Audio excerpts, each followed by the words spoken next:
a group of civilians being evacuated from the Azovstal steelworks plant in Mariupol. According to Kyiv, 50 civilians have left the plant, though a group of Ukrainian soldiers and around 200 civilians, including children, are suspected to still be trapped beneath the factory. They are taking shelter in the Soviet-era tunnels and bunkers beneath the plant. A representative of the Ukrainian army said that in the city of Mariupol, the blockade of the Ukrainian defense forces around Azovstal steel plant continues. In some areas, with air support, the enemy has resumed its attack operations to take control of the territory of the plant. A video shared by the Ukrainian Azov regiment claimed to show Russian attacks on the besieged plant on Thursday. According to the regiment, Russian forces used its artillery, aircrafts, and infantry to attack the area. A platoon of Ukrainian soldiers guard liberated neighborhoods in Kharkiv. Since fighting began, Russian forces have hit dozens of the city's historical buildings. Kharkiv is known for its historical architecture, including Soviet modernist structures and formal buildings. Some villages in the region have been heavily damaged because of the conflict, like in this village, where more than 700 buildings have been destroyed since fighting began. In light of the destruction, the United Nations Economic Commission for Europe said it will coordinate the UN for Kharkiv Working Group, a task force to support the efforts to rebuild Ukrainian cities. On Friday, Russia's defense ministry said that it delivered 40 tons of humanitarian aid to the region, and that the shipment included food and basic necessities. It added that families with small children and the elderly will be the first people to receive the aid.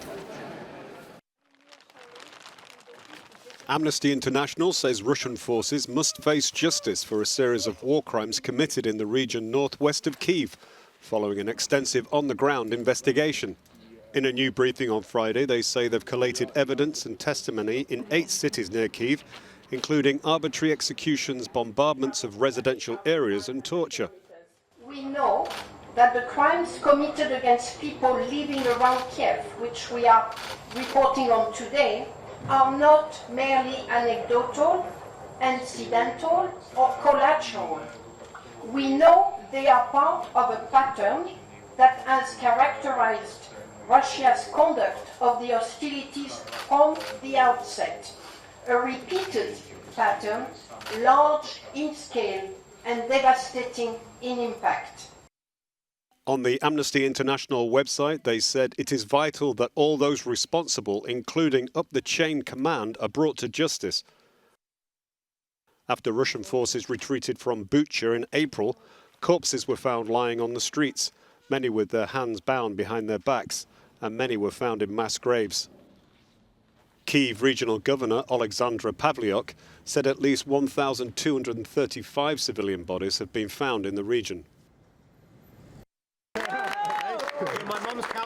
London's Mayor Sadiq Khan, seen here with the local Labour MP, celebrate the election of councillors in the Wandsworth Borough of London, which sees it leave Conservative control for the first time since 1978. Labour also won control of Barnet and Westminster, 2 other key London boroughs long held by the Conservatives. As the British electorate went to the polls on Thursday, the final outcome of the elections had been viewed by many as a barometer of public opinion on the beleaguered premiership of Boris Johnson. It's mid-term and it's certainly a mixed set of results, and we've had a tough night in some parts of the country, but on the other hand, in other parts of the country, you're still seeing Conservatives going forward and making quite remarkable gains in places that haven't voted Conservative for a long time, or if ever. Ahead of the elections, the Conservatives had braced for big losses in England as they faced attacks over the rising cost of living and the ongoing Partygate scandal, including the Prime Minister's fine for breaking lockdown rules. Well, I think the government hasn't behaved very well, and a number of the cabinet especially haven't behaved very well at all, and I think it's a sanction on that. And the fact that I think people are rather less naive about what they can expect from a Tory government. Well, in my opinion, I mean, this is a normal situation for by-elections. Every government has a tough time during the by-elections. But obviously this time I think it's a bit worse because of the lack of faith in the government that people have, you know. Not a disastrous night for the Tories, but the Liberal Democrats and the Green Party have made gains, and Labour, the main party of opposition, are heading to their best election results since 2016. Pedestrians stopped to look at the site of an explosion that killed at least 22 people in Cuba's capital. Friday's blast at Havana's Hotel Sartego was the result of a natural gas leak, according to authorities. A doctor at the site told the press that we have not stopped working to see if there are still people who could be trapped at the moment. What's happening is that the gas cylinder makes it impossible because it puts at risk all the rescue operations. We want to save people and not be part of the disaster. Families of suspected victims are flocking to the hospital to search for their relatives.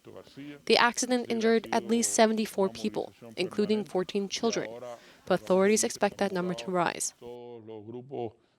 Cuba's president, Miguel Díaz-Canel, visited some of the victims on Friday.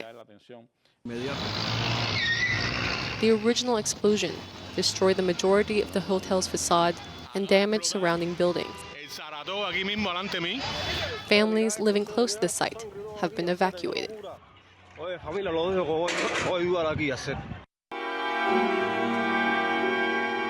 Fans of the Greek New Wave have another Yorgos Lanthimos film to look forward to, but this time it's a throwback to the past. Bleat will be accompanied by a live orchestra and a choir, just as silent films used to be. It was shot on the Greek island of Tinos just before the pandemic and stars American Oscar-winning actor Emma Stone. It's a great gift to be able to work with Yorgos because I can give myself over to his process and I don't really have to think of anything. And in fact, it's better if I don't. And then reading it was just so exciting and unlike anything I had ever done before. And the opportunity to travel to Athens for the first time, to Tinos, I just immediately wanted to do it.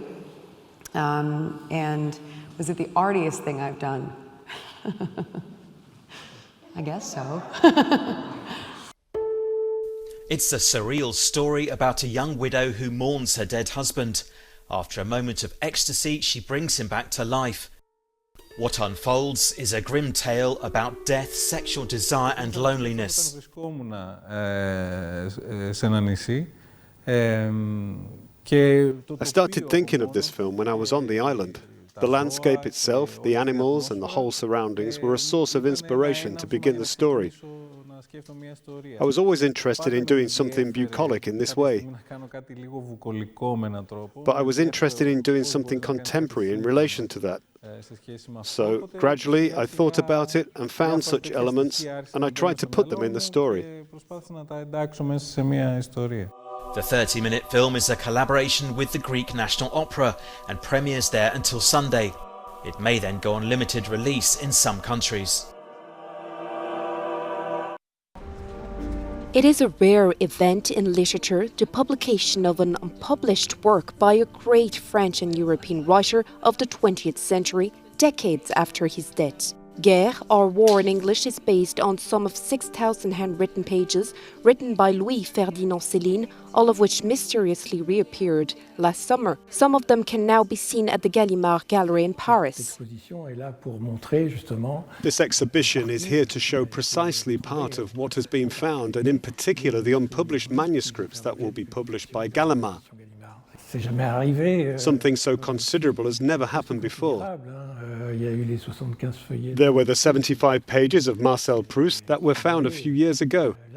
Here it's a few thousand pages of Céline.